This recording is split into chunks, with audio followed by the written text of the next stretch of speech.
What is up, YouTube? Today, we're taking a look at the best updated R93 attachments and calibrations in Delta Force.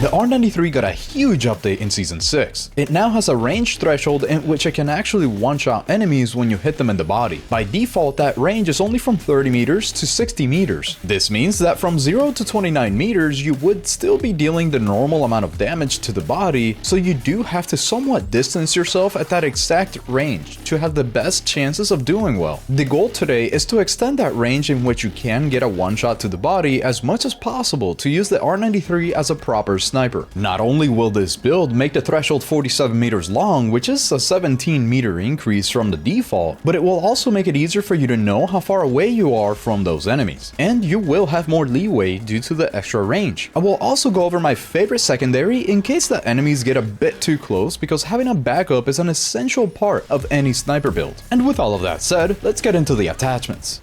We begin with a blank R93, and there's barely any attachments on this weapon, so this will be kinda quick. Starting off with the barrel, where we put on the R93 Fission Long Barrel. The most important thing with this attachment is that it gives us that plus 12 range here. You might think that this is on the top end of the range, but it's not. When we look at the detailed stats, you can actually see that this gap, which is the threshold, in which you can actually get your one shot to the body, has now increased. It has gotten wider. So we have a few more meters to work with where we have that sweet spot, which is all we care about for this build. Of course, handling is going down because it is a longer barrel, and we really don't care so much about the increase in control and stability, but overall, having that better range is all we want. You also won't really be at a huge disadvantage due to this drop in handling, considering the ranges that you're going to be using the sniper in. Next up is the heat shield, in which you get +1 handling for free, so there's no reason not to put this on. Next, on the muzzle, we're going for the Resonant Sniper Rifle Suppressor. This gives us a huge increase in range, plus 24 meters is nothing to scoff at, and if we take a look at the damage profile now, this is now 47 meters in which you get that one-shot kill to the body, instead of the default 30 meters. Now, anywhere from around 48 meters to around 95 meters, you're going to be able to get that one-shot. Of course, it does mean that we're going to be dropping our handling even more, but it is totally worth it for that wider threshold in which you can get your one-shot kill. So let's put this on. Now notice how in the upper rail, the right rail, and the left rail, we can't put anything except lasers and lights, and if you really want to, you could, but I don't recommend it at all on a sniper rifle. Next thing would usually be the magazine, but we're not putting anything on it today because of this huge drop in handling. It is just not worth it. You would only get an extra 5 rounds because the weapon already comes with 10, and being a bolt action rifle, you really don't need any more than 10. So let's not take this huge drop in handling and just keep it off of the weapon. The optic, I really recommend you put something on with a range finder, such as the fire control system. This is my favorite one because it has the least drop in handling, while at the same time having a 1.5x, a 3x, and a 7x zoom. There are some other options, such as the 3 to 7 ballistic sniper scope, the 6-12 ballistic sniper scope, or if you don't care at all about the range finding ability, then something like the 6x or some people's favorites, the hammer scope, are also really good options. But I do highly recommend and prefer the fire control system because it has such variable zooms at the perfect zoom levels that you would actually want, while dropping your handling by the least amount and having the range finding capabilities. This is the perfect optic for this weapon. And of course, if you don't want to show up as a huge flash whenever you're aiming down sights, then you would be putting on the kill flash, but I usually don't stay zoomed in for that long, so I won't be putting on the kill flash. In the end, let's put on the fire control system. And believe it or not, this is already the finished build. You could put on the bipod, but I don't like it because it messes with my aim whenever it deploys automatically. It also drops your handling by too much for no real benefit, so I also won't be putting this on today, but just know that it is an option. Now let's take a look real quick, because the only things that are going to change in the detailed stats is literally just the handling. So all we have here is the ADS speed and the ADS movement speed, which are the only things that will be changing when we do the calibration to make it a little bit better. Notice where they are right now, which is 447 milliseconds of ADS time and 1.69 meters per second for ADS ADS movement speed. The stability is actually pretty good for not really having thought about it at all, and the control really does not apply to this weapon at all. So all we care about is the damage, and that won't change due to the calibration. So let's move on to the calibration now, where you only have two attachments. That would be the barrel and the optic, so it'll be super quick. We move the weight limit all the way down to the minimum on the barrel for the ADS movement speed because you want to stay mobile if you can, even with a sniper. The length also goes down to the minimum for the extra ADS speed. Although it's not that important because this is a sniper rifle, we still want to improve the ADS speeds whenever we can, since our muzzle velocity is already going to be really good and our firing stability is not really necessary at all. I would rather be able to scope in just a little bit quicker, but of course change this up however you want according to your needs and your playstyle. Next up is the scope, where all we really do here is move the eye relief down so that you can see as much as possible inside of your optics window. You could mess with the zoom if you would like, but this is purely up to preference. I just really recommend the eye relief. And that's all for the calibration. If we take a look at the finished detail stats here, you can see of course nothing here changes, but under the handling, it used to be 1.69 meters per second, now it's 1.82, which is right at the default, and the current ADS speed got a bit better by about 10 milliseconds. Again, depending on your playstyle, you would actually want to do this with the calibration, and in my case, my playstyle definitely calls for that. Before we move on, I want to show you the G18, because you definitely need a good sidearm whenever you're sniping. Beginning of course with the barrel, we go for the only one available. It increases your range in which you're going to be dealing the max damage, which is really nice. But something very important with the G18 is the control. This weapon has a lot of vertical recoil, so let's put this on. Then for the muzzle, the only one that I can say is actually great is the Elite Pistol muzzle brake. That's because of the vertical control, along with the vertical firing stability and the vertical firing camera stability. This weapon shakes and recoils a lot, so we care about that vertical firing stability and vertical control. So let's put that on. On the lower rail, I really enjoy using the O-Light because it has both a very bright flashlight and a laser, helping you ADS quicker and slightly blinding people just a tiny bit. Because of the range that you're going to be using the G18, you don't really care if you're giving away your position. Let's put this on. The optic is purely up to you, but I really enjoy the O-Sight red dot, so we're putting that on today. And then on the magazine, going for the 33 round magazine is definitely something that I would highly recommend because the fire rate is insane on the G18. And last but not least, on the rear grip, we're going for the XK competition rear grip. Again, the vertical recoil on the G18 is crazy, so that's why we're putting this bad boy on. For the calibrations, I do find that having the weight limit all the way up, because it gives you better firing stability and ADS speed with the length down, is the best combination for the weapon because we don't really care too much about muzzle velocity and the ADS movement speed is already high enough on the G18. Again, you're only going to be using this as a backup weapon, so we're okay to turn it down just a little bit in exchange for these. And then moving on to the rear grip, the weight limit all the way up for the extra control because of the vertical recoil that it has, and the thickness all the way down for the hipfire aim speed. Hipfire aim speed is your ADS times, and you're usually going to be pulling this out whenever you're in a dire situation, so you want to be able to ADS as fast as possible whenever somebody sneaks up on you. And last but not least, real quick on the optic, the eye relief all the way down once again to see as much as possible inside of your optic. And that's really it. I'm not going to go over the stats or anything because again, this is only a backup weapon. Let's go back to the R93 sniper rifle and get to the firing range. Now, because this is a bolt action rifle, we don't care about the recoil at all, but I do want to show you the range finder and how it works. As you can see here, whenever I aim in, there's a little yellow red dot and 0 meters on the top right of my scope. Then if you look all the way to the right of my screen here, you can see that there's a set distance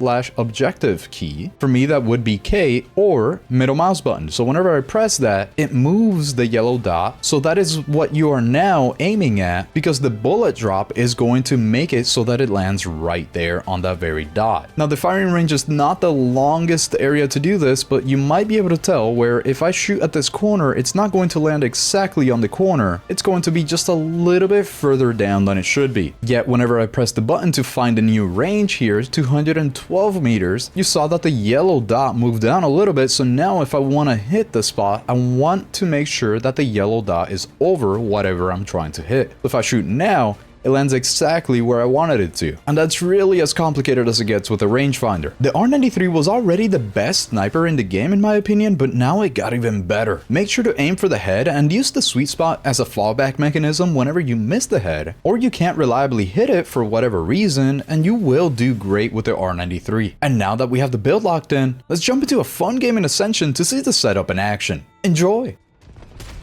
Oh my god, what a start. We're in Ascension with the R93 playing as Luna. Let's see what we can do here today. Oh, no, I thought I hit him in the head.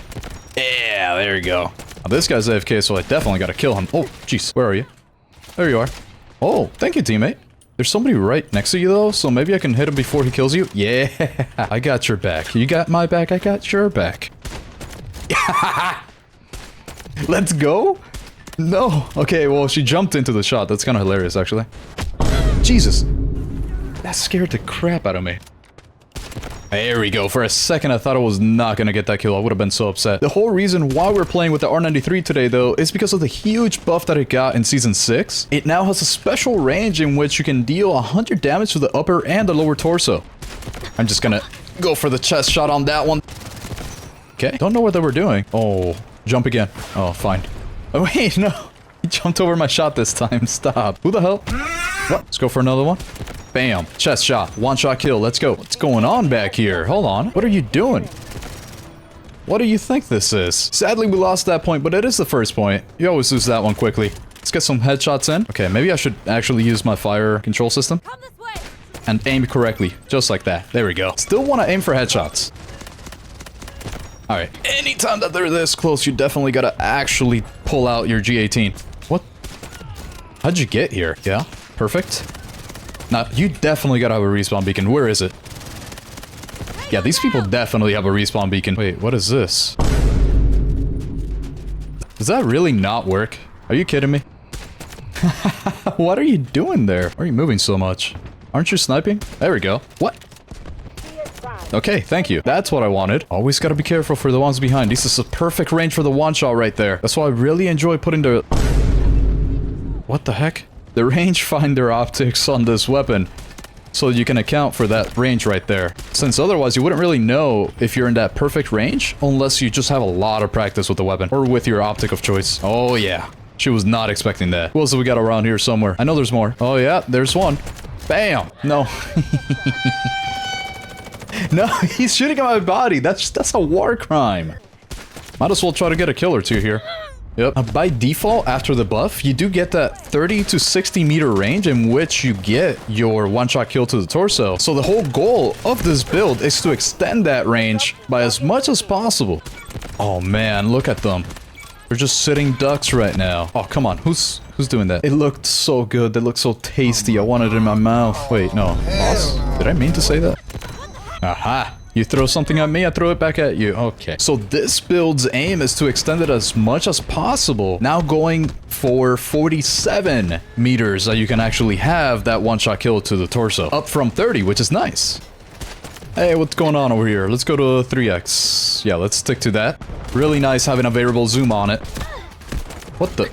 Alright, who did that? Who shot me? We're getting C1 back. That's good. Oh, you're so much closer than I thought you were. Bam. The only downside to the... Oh, no way I just shot him. I swear I'm not hacking, I swear. The only downside to this build is that the fire rate does go down to 45 rounds per minute, though. Ooh, look at this guy, 59. He doesn't know this is the range. Where's another one? Oh, brother. Oh, look at you. Who else wants some? I see you. Bam. I don't see you anymore because you're dead. R93, man. I low-key do wish that they would have made it so that even if you're, let's say, at 0 meters, you can still get that one-shot kill to the chest. That would be super nice, so we can actually quickscope. But then that might make this a little bit too overpowered. Having a 47-meter sweet spot in which you can get a one-shot kill to the chest right now is already extremely good. Oh. Oh yes, perfect, perfect. This is an extremely good spot for this weapon right now because it falls exactly in the range that it needs to. Yeah, stop repairing your vehicle. Get out of here. Oh, brother, he was not expecting me. Let's go. Oh, wait, there's a lot behind. Oh, they made it. They made it. They made it. Mayday, mayday. Oh, notice how I'm still going for headshots. Just because you never really know if you're actually gonna get that one-shot kill. So it's kind of a bonus if you miss or if you're sure of the range, like that. Right there, 51. Oh, brother, look at that right there. Oh, there's somebody getting real close and personal right now. That's not nice. No way he was still on that. I thought that was a dead body. I shot it just in case and it worked, hell yeah. So this is when you take out the G18. Let's go. Yes, little headshot. Good. I'll definitely argue that having this variable zoom is the best thing ever for it. Let's get real close now. With the G18 here. Okay, that's fine, that's fine. They only have 100 tickets. We can definitely do this. Oh, I'm running. Ow. Ow. Run. No. So because the range is from 48 to 95 meters, we're gonna try to look for a range of around 60 meters, somewhere right in the middle, so we can maximize our ability to get that one-shot kill. So let's do it right around here somewhere. I wish I could see, though. It'd be really nice. I already made it through without me doing anything because there's so many explosions that I didn't even get to land a single shot. Let's go back a little bit. You're not gonna do that. What are you doing back here? How'd you even get here, first of all? That's the question. Ho ho ho, yes. All right, hold on. I'm using my guided missile here. Put it right around this area. Yeah, I feel like there's gotta be at least 50 people there. Okay, that was... If you multiply that by 20... Don't you dare come at me like that. Oh. Oh. Oh. Oh, run. That was the R93 with the brand new buff. I really enjoy it now. It's just the best sniper rifle in the game right now. A nice 62 kills in Ascension. That was so fun. In the comments down below, let me know what you thought of this revised R93 build and if you have a way to improve it even more. Leave a like if you enjoyed this video, and I will see you on the next one. AuxOwl out.